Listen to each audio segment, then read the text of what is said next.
kujt më tregon Gjermanin apo më tregon Danimarkën, i them këtë. Jemi në kushte tërësisht të ndryshme. Në Shqipëri jemi në një fazë revolucionare, transformuese, rrënjësisht përmbysje të një sistemi të kalbur, të një historie ku tradita ka qenë dhe mbetet problemi më i madh për të ndërtuar një sistem gjyqësor demokratik, sepse është një traditë që shkon në të kundërtën e lirisë dhe natyrisht jemi në kushtet kur duke i dhënë pavarësinë e plot pushtetit gjyqësor, duke ngritur struktura speciale për të luftuar ne që jemi ata të cilët duhet të qeverisim në të njëjtën kohë, është shumë e rëndësishme që të jemi të vëmendshëm për të ruajtur pikërisht balancën që në mënyrë të përsëritur rrezikon të prishet nga aventurizmi i një prokurori këtu, i një gjykatësi atje. Kjo nuk mund ndodhi.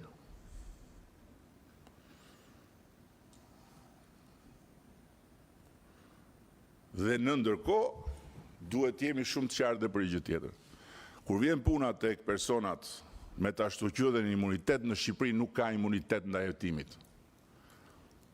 Në Shqipëri ka imunitet vetëm për të siguruar që liria e personit, liria individuale e personit cënohet vetëm me një arsye të fortë. Nuk ka imunitet ndaj hetimit në Shqipëri.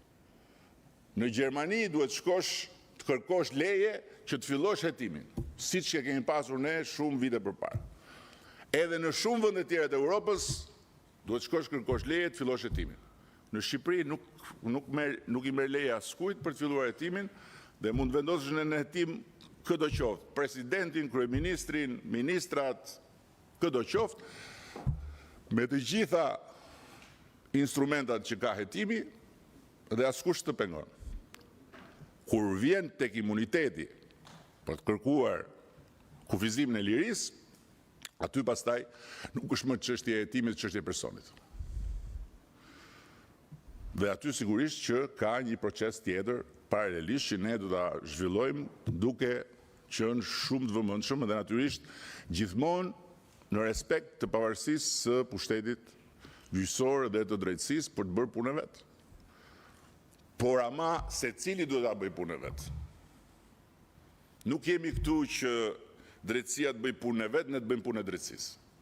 As në sensin pozitiv, as në sensin negativ. Ne jemi këtu për të qeverisur, për të marrë vendime, për të çuar përpara proceset tona, për të realizuar programin tonë qeverisës, për të mundësuar zhvillim ekonomik. Dhe natyrisht që unë jam shumë i ndjeshëm kur shoh që dhe vetë zhvillimi ekonomik vihet në pikpyetje nga tkurrja për shkak të presionit të madh. Të bësh 40 kontrolle banesash ditën e vitit të ri, do të thotë që të mos kesh asnjë ide për efektin psikologjik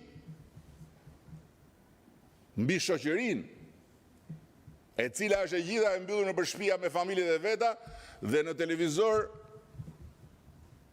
o do shikoj këngë dhe valle se është vit i ri, është dita e vitit të ri, o do shikoj se si shkohet nëpër banesat e gjithë dynjas për çështje të para 5 vjetëve. Këto janë gjëra të cilat janë eksese revolucionare në një kohë revolucionare. Kohë revolucionare e kemi stimuluar vetë, s'kam asnjë pendes për këtë, e bëjmë të diskutim edhe kur nuk ka kamera, edhe e di shumë mirë që shumë prej jush si shumë të tjerë janë të zhgënjur, unë jo.